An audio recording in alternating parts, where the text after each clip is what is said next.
membahas apa sih yang dimaksud sebagai teori investasi dan juga jenis instrumen investasi. Saya ini hanya akan bahas sekilas ya teman-teman. Karena nanti untuk lebih jelasnya akan dijelaskan sama pakarnya langsung, yaitu sama orang dari Bursa Efek Indonesia ketika minggu depan kita akan kunjungan. Ya, oke. Ngomongin tentang investasi itu sendiri, apa sih investasi? Investasi itu merupakan sebuah komitmen pengorbanan sejumlah dana saat ini dengan harapan akan memperoleh keuntungan di masa yang akan datang. Jadi kita itu mengorbankan nih sebagian dana yang kita punya nih sekarang. Harapannya yaitu agar kita nanti bisa mendapatkan keuntungan dari si pengorbanan dana yang tadi. Nah, pihak yang melakukan investasi itu bisa dua ya. Yang pertama dari investor individu, lalu yang kedua dari investor institusional. Jadi bukan hanya orang perorangan aja, tapi perusahaan pun bisa melakukan yang namanya investasi. Nah, untuk investasi juga itu biasanya mempelajari tentang bagaimana cara mengelola kesejahteraan investor ya. Jadi bukan hanya orang perorangan aja yang harus bisa paham mengenai investasi ini, tapi sebuah bagian atau sebuah departemen dalam perusahaan pun itu mempunyai kewajiban yang sama untuk memahami esensi dari investasi ya. Nah, tujuan investasi itu dibagi dua, tergantung sama siapa dulu nih yang melakukan si investasinya. Kalau dari yang melakukan investasinya adalah perusahaan, yang pertama mereka memiliki tujuan ingin memperoleh pendapatan tetap di sebuah periode ya. Entah itu periodenya per tahun atau mungkin periodenya per pembagian apa ya periode pembagian hasil. Kalau misalkan untuk bunga itu kan biasanya per tahun gitu ya. Untuk royalti biasanya ada yang per tahun, ada yang per sekian tahun gitu ya. Untuk dividen ada perusahaan yang membagian per tahun, ada juga yang mungkin setahunnya ada 2 sampai 3 kali. Ya, kalau misalkan sewa juga tergantung ya. Dari perjanjian sewanya itu sendiri itu apakah di renewal per bulan atau per tahun gitu. Lalu untuk tujuan lainnya yaitu untuk membentuk cadangan dana tertentu, misalnya untuk keperluan ekspansi usaha maupun kegiatan sosial. Jadi, kalau ingat teman-teman, dari hasil operasi sebuah perusahaan itu akan menghasilkan sebuah profit. Nah, si profit ini sebagian itu akan ditahan oleh perusahaan sebagai yang namanya retain earning. Sebagian akan dibagikan kepada investor sebagai bentuk pembagian hasil atau biasanya dalam bentuk dividen begitu. Nah, jadi sebagian dari retain earning tersebut dibagi dua lagi nantinya. Ada return earning yang digunakan untuk melakukan operasional lanjutan, atau ada juga return earning yang digunakan oleh sebuah perusahaan untuk berinvestasi suatu saat gitu. Jadi daripada si perusahaan ini melakukan sisa dari dari sisa dana operasional itu hanya dalam bentuk tabungan, biasanya sampai kapanpun tabungan tersebut jumlahnya tidak akan jauh berbeda dari saat pertama kali si tabungan tersebut dibentuk. Maka harapannya dengan adanya investasi sebetulnya akan ada pengembalian dana tambahan melalui bagi hasil royalti, dividen, sewa, dan lain sejenisnya gitu. Nah, yang ketiga yaitu untuk mengendalikan perusahaan lain melalui kepemilikan sebagian saham. Nah, kalau misalkan kita memiliki sebuah saham perusahaan, semakin besar kita memiliki saham perusahaan tersebut, maka akan semakin besar juga nih tingkat pengaruh kita terhadap keputusan-keputusan yang ada di dalam perusahaan tersebut. Makanya, kalau misalkan perusahaan milik pemerintah atau biasa disebut dengan BUMN, kalaupun dia itu merupakan perusahaan terbuka yang go public, pasti akan selalu ditahan yang sahamnya itu menjadi 51%. Why? Kenapa 51%? Karena pemerintahan itu perlu mempunyai suara mayoritas di dalam perusahaan tersebut. Alih-alih kalau misalkan semua pemilik saham bersekongkol menjadi satu untuk mengubah sebuah keputusan di dalam perusahaan tersebut, tidak dapat mengambil alih keputusan secara keseluruhan karena tetap pemegang saham mayoritas itu adalah pemerintah. Begitu.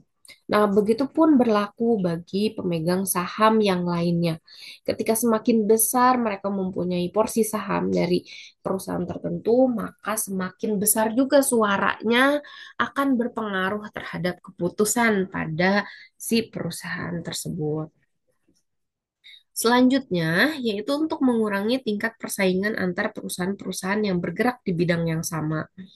Nah, ini itu biasanya berhubungan terhadap adanya perusahaan sejenis yang akhirnya diambil alih melalui kepemilikan saham.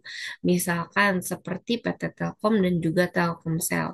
Padahal Telkomsel ini merupakan suatu entiti berbeda walaupun dia adalah anak perusahaan dari PT Telkom. Tapi sama-sama bergerak pada bidang telekomunikasi begitu.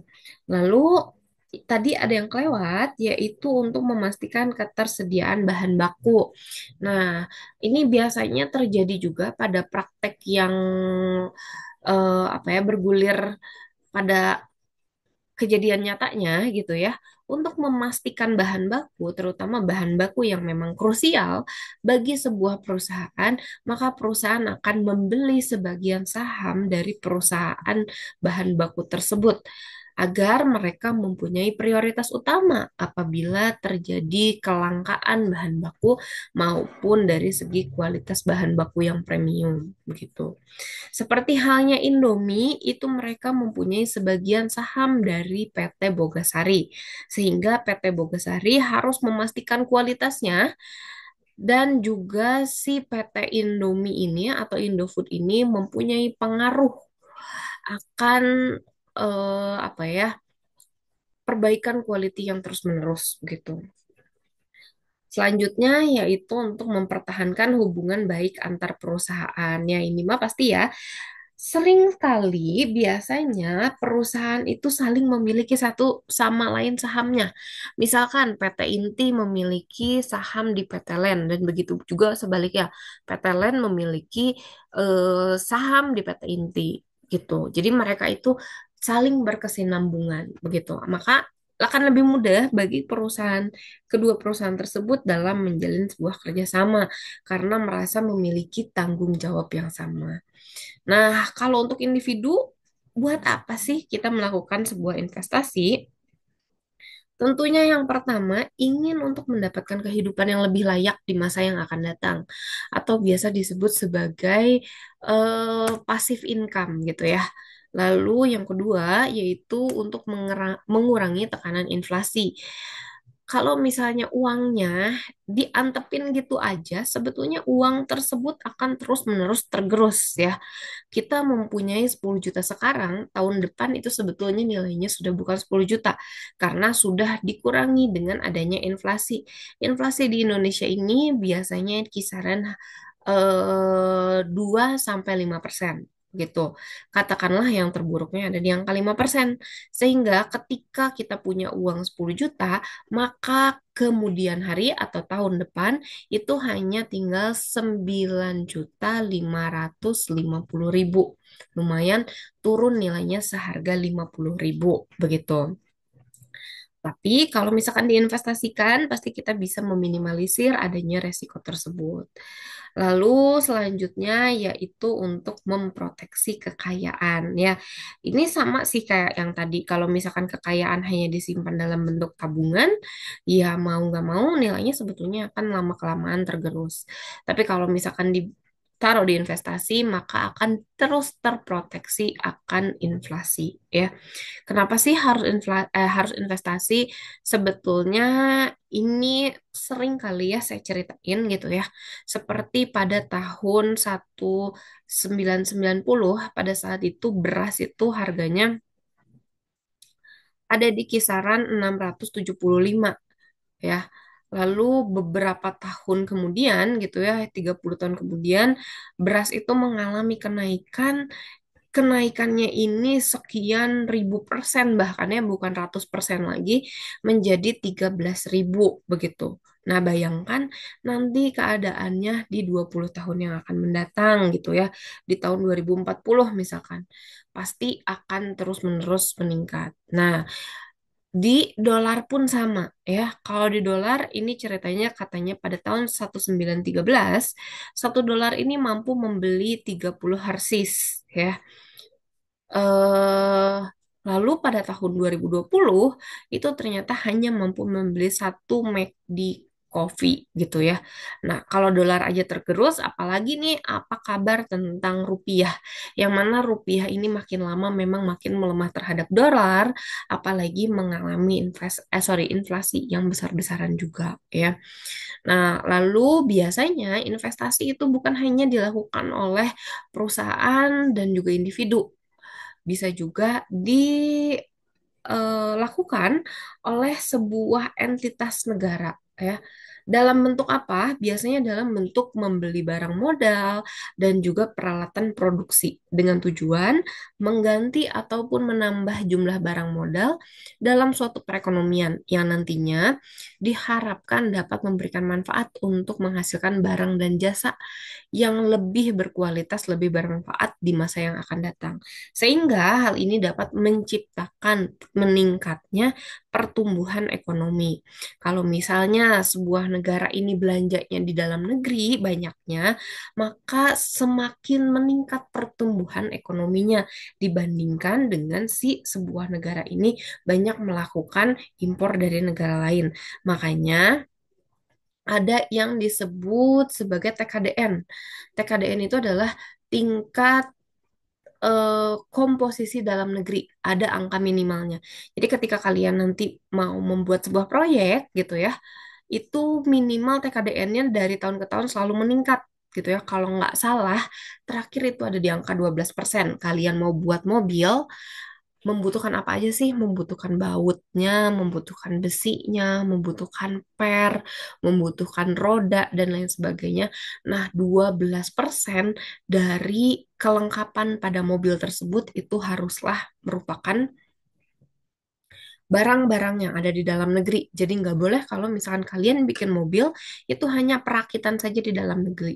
Tapi tetap harus membeli produk-produk atau menggunakan produk yang ada di dalam negeri, begitu.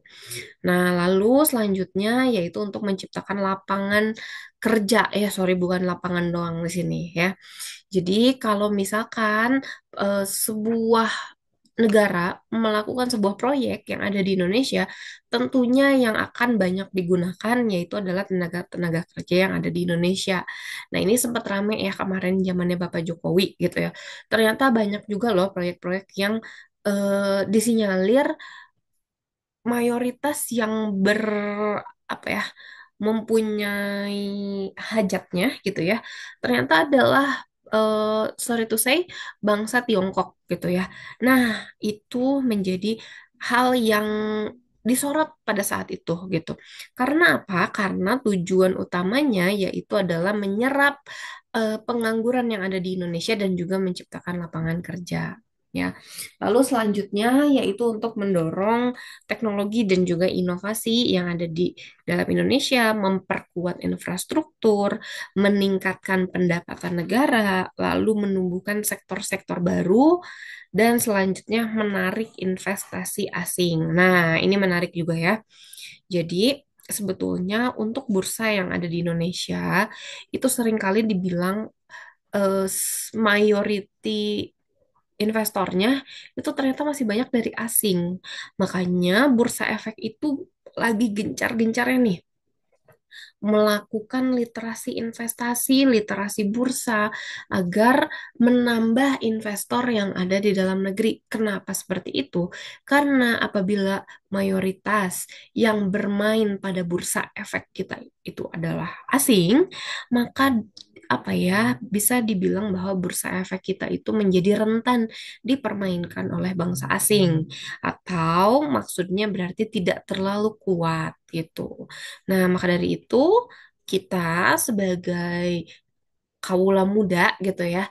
Jangan lupa juga nih untuk dapat berinvestasi sejak dini ya. Mungkin bisa dimulai dari teman-teman sekarang ngebuka rekening tabungan saham gitu misalnya ya. Lalu selanjutnya untuk proses investasi ada dasar-dasar keputusan investasi. Nah, untuk memahami proses investasi sebetulnya teman-teman harus paham ini dulu nih. Ada tiga hal ya, atau sebenarnya dua hal ya yang paling pentingnya. Yang pertama itu adalah return, yang kedua adalah risiko. Yang terakhir, yaitu hubungannya antara kedua hal ini apa sih gitu ya.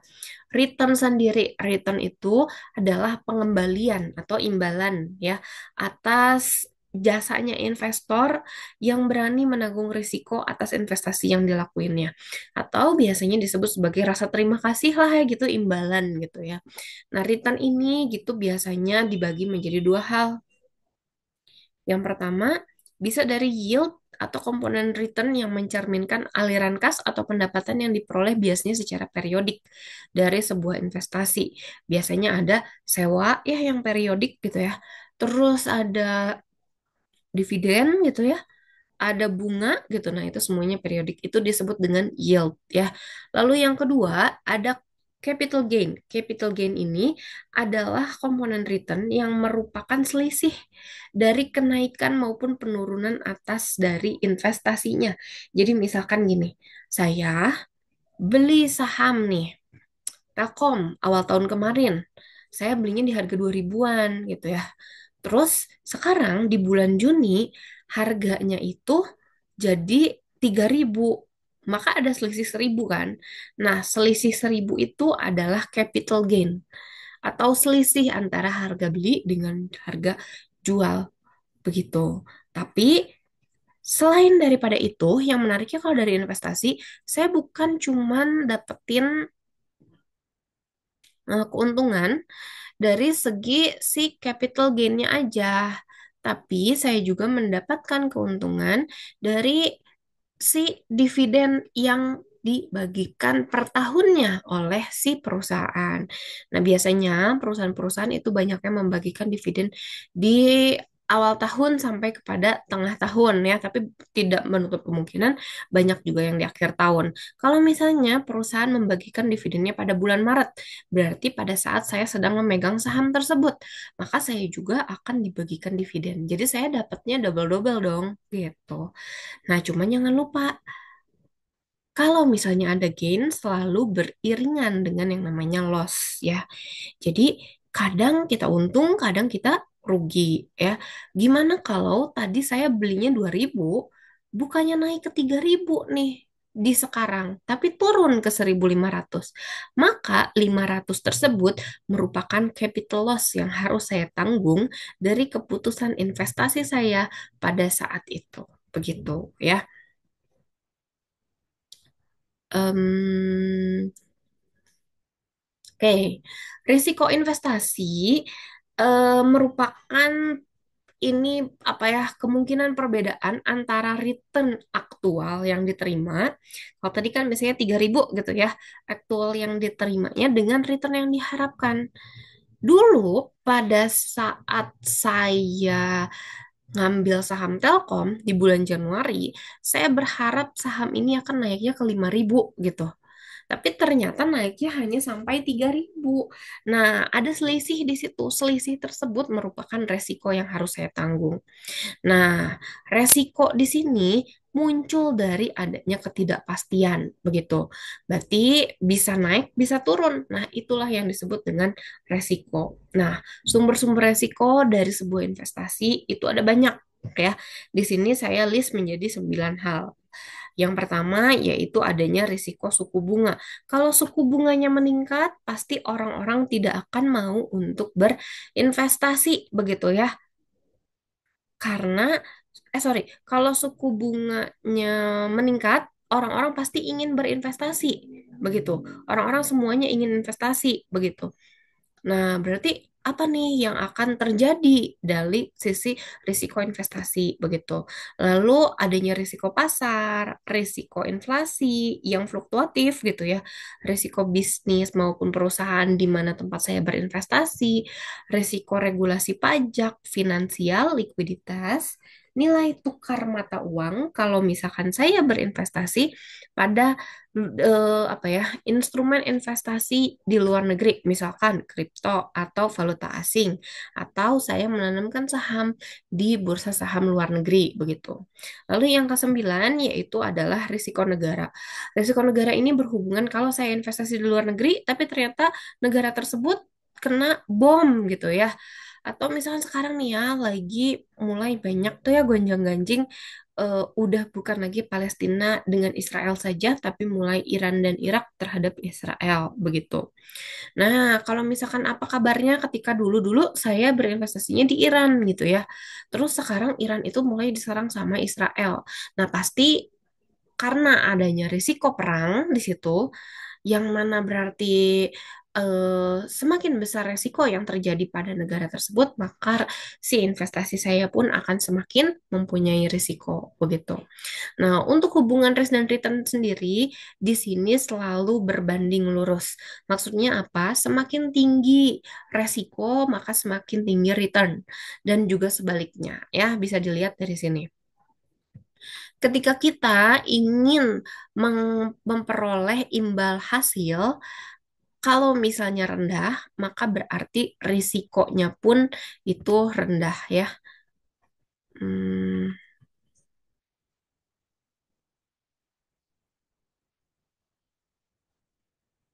Nah, ini ya. Jadi kalau misalnya kita pengen imbal hasilnya yang rendah, maka resikonya pun akan rendah. Nah, ini mengikuti garis yang ini. Nah, garis ini. Jadi semakin kita menginginkan imbal hasil yang tinggi, pasti dong setiap orang menginginkan yang namanya investasinya itu menghasilkan return yang tinggi. Saya pengennya kalau saya investasi, pengembalian ke saya bahkan berkali-kali lipat gitu. Nah, biasanya yang berkali-kali lipat seperti ini diiringi dengan resiko yang juga besar. Risiko yang besar itu berarti spreadnya yang besar nih.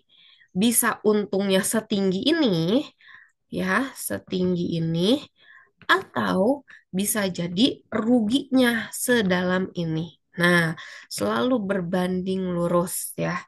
Kalau misalkan tadi saya menginginkan hanya pengembaliannya misalkan ada di 5% ya di sini, maka tingkat kerugiannya pun kemungkinan akan ada di 5%. Jadi plus minus 5%. Begitu. Jadi di sini apa sih jenis-jenis investasi yang risikonya rendah? Itu ada contohnya yaitu adalah obligasi negara ya. Kenapa obligasi negara itu dibilang sebagai mempunyai risiko yang rendah? Karena disinyalir yang namanya negara itu kemungkinannya kecil ya, mereka akan kabur atau melakukan investasi bodong ya, dan mereka pasti akan dapat membayarkan eh apa namanya, pengembalian atau return dan juga pokoknya terhadap si investor ya. Nah, berbeda dengan saham. Kalau saham itu dikenal sebagai sebuah investasi yang mempunyai risiko yang tinggi ya. Oke, di sini saya hapus dulu.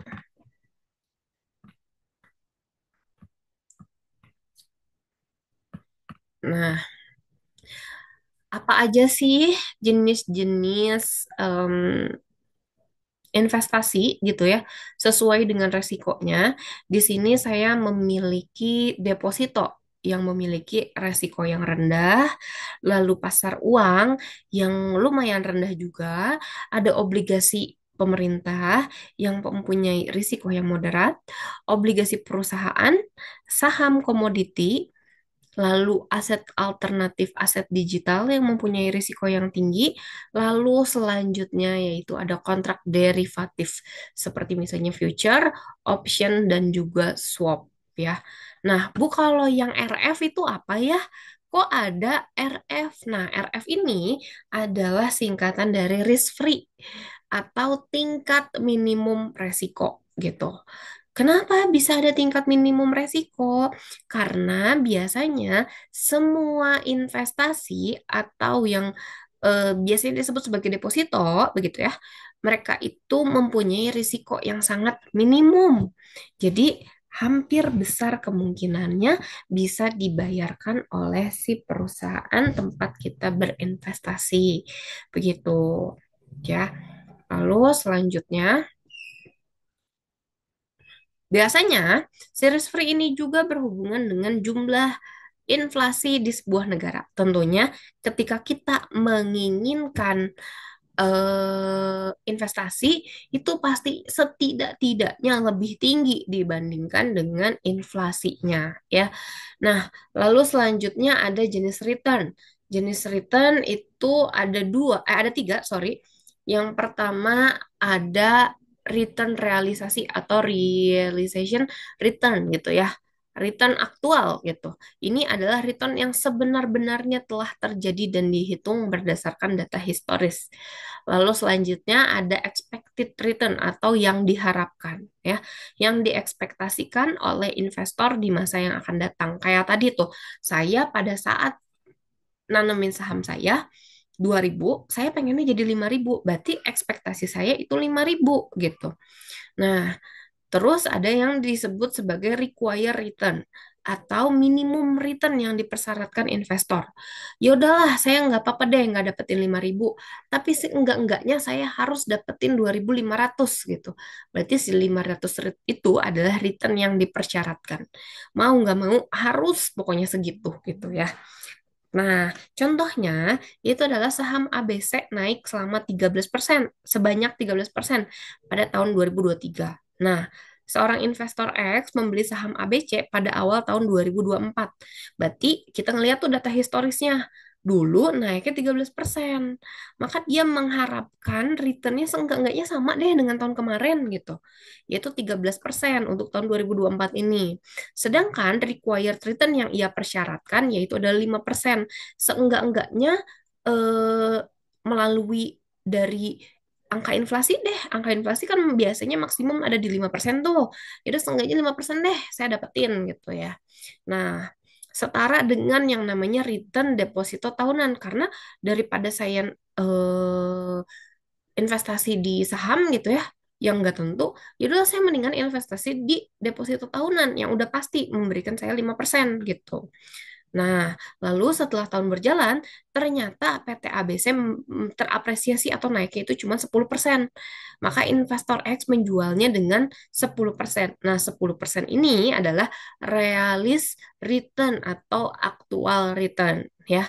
Yang 5% itu adalah required return dan yang 13% adalah expected return ya.